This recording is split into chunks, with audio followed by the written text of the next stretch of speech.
Viral moment of the week. Let's see what we got. So we kicking it off in Dallas at OT7. We got Trayvis Hunter, younger brother of Travis Hunter, scoring in front of his big bro. Unbelievable speed. And right here, Derek Baker back in the end zone. Was it caught in bounds by Trayvis Hunter? There's the touchdown. Trayvis, see one in on the board. And let's get a stop here. I want to see how the two stack up. Like Trayvis obviously is younger. You got Travis with his going into his senior year. Yeah. Trayvis, you getting him going into his 11th grade year. Yeah. So and a lot of people like, whoa, you got Travis Hunter, brother. What is he? How is he as a player? Is he Travis? So can you just talk about some of the comparables to the two and like how their game is different? That's a great question. When you think about the comparables, first and foremost, athletic-wise, there's no comparable. Like Travis Hunter, I mean, for him to be dominant on one side of the football and then be just as dominant on the other side. So that's the thing. It's like, yo, I'm going to beat your best DB, and then I'm going to turn around and cover your best receiver. Because Trayvis plays wide receiver, correct? Trayvis just plays wide receiver only. Okay. But this is the thing about Trayvis. Trayvis is probably the quickest player that I've probably ever coached. Quick is different than fast. Yeah. Right? Now, he doesn't understand his skill set because he's relatively smaller than Travis, but Travis is not this girthy kid. Yeah. I'm still getting him in a growth period of his life. Correct. Trayvis is about 5'9", 5'10", but quick as a hiccup. Yeah. Quick as a blink.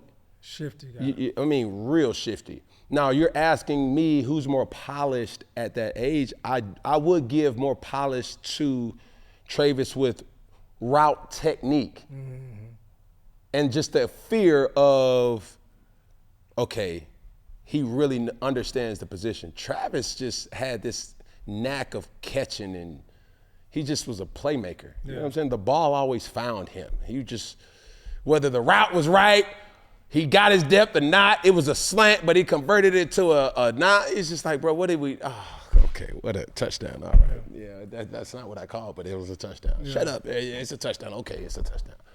He was one of them players. It was like, no. Ah, yes, thank you, Jesus. That. But Travis was a guy who was extremely coachable, right? Extremely dominant on both sides of the ball, as I said, but he was very raw with certain routes in high school that I saw. See what I'm saying? Could he play?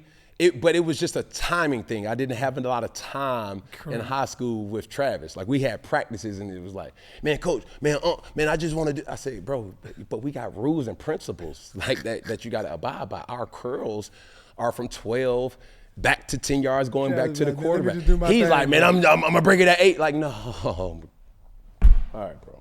All right, do your thing, bro. Do your thug thing. Yeah.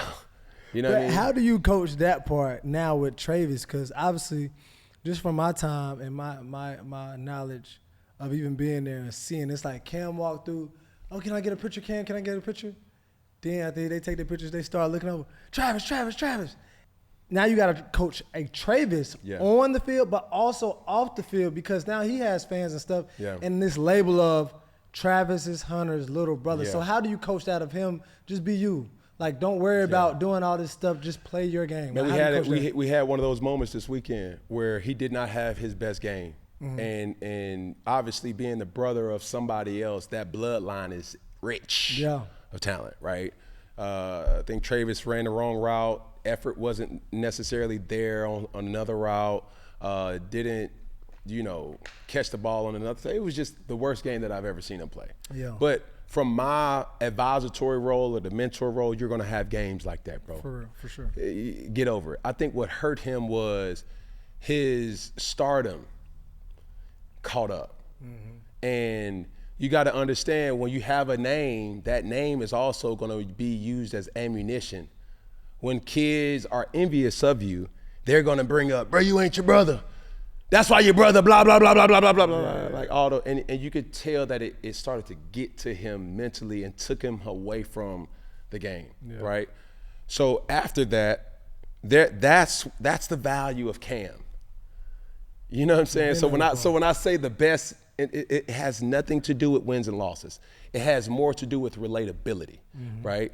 And by doing that, you know, we went to eat after, you know, one of our losses, and he just vented. He was like, man, that was the first time it really like got to me. Yeah. I said, I know, I saw it, but now what you gonna do? You know what I'm saying? Like, in the grand scheme of things, now what you gonna do? Yeah. Nobody cares about who your brother is. They do, you think they do, but they don't. Nobody cares about, hey, you got an Adidas. They don't. If anything, they hate on that. They envy that about you. But what you have to do is stay focused and understand what you're supposed to do every single time, right? And when you look at it, we had another moment after the third game, which we played better.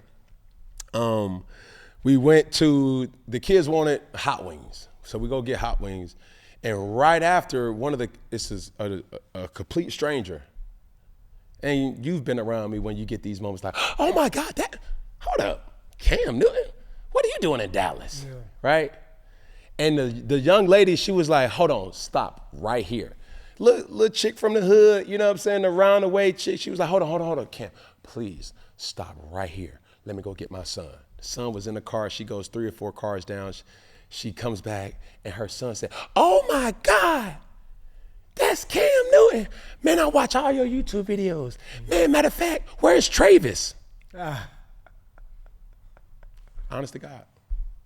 I said, don't worry about it, bro. There's our tagline. We got bless the babies, but you can hear us before you see us because we have the, hey, yo, right? And we did it with the kids. But that right there it's more than just branding. It's a badge of honor. It's your war chant. Yeah. And these kids really buy in, and it just shows you your impact. So there was the tale of two tales where on one hand, yeah, you're gonna have envy and jealousy and smack talk, but on the other side, there's people that really want you to win, bro. Yeah. So make those people who want you to win, make them right. You know what I mean? Don't make the people who hate to see you with a new pair of cleats on and hate to see your brother win. Don't make them right. Make the people that you care about, make them right. So those type of things and knowledge and just teachings is what I value the most about really my 707 program, because like I say, man, it's bigger than just wins and losses and what's your record. It's more about really investing time, energy, and effort with these kids that nobody sees. That's one thing I was going to ask to pick up right there. You said the ones that nobody sees. Obviously, you have your Travis Hunters, your Trayvis Hunters that get the notoriety, but you also have kids that don't have any stars, that don't have college offers. So how does the game of 7-on-7 help those people, those kids? Man, I got a kid on my team right now, bro. He's been on our team for 4 years. I mean, the heart of a lion. Never gets mentioned, but every single time I need a play, I'm going straight to him. And if you ask anybody, if Scott Diggy was in here, he'll know exactly what I'm talking about. Lorenzo Barber. Lorenzo's 5'9", 5'8", you know, just, he looks like a regular guy.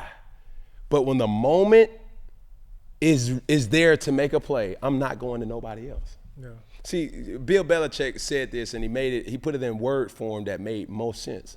He said, what makes a superstar a superstar? What? And the superstar ain't a superstar because of a label that we've already given him. The superstar is a superstar because when we need a superstar, he shows up. 4th and 5, we're throwing the ball to Rob Gronkowski.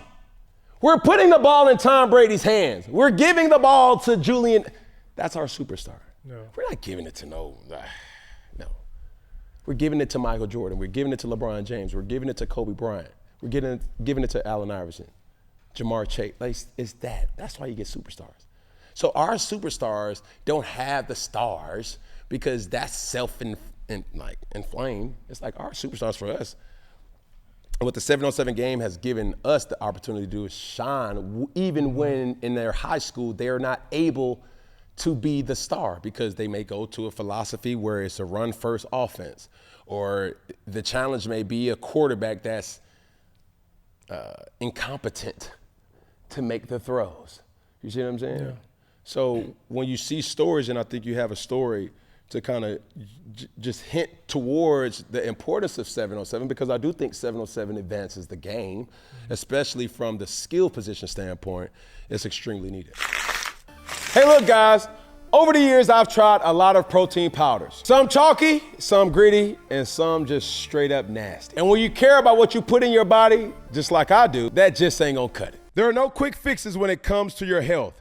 If you want more protein, give Orgain Organic Plant Protein Powder a try. Head to Orgain.com/4th and use code 4th for 30% off your order. That's the best offer you'll find anywhere. But you have to use my code 4th for 30% off.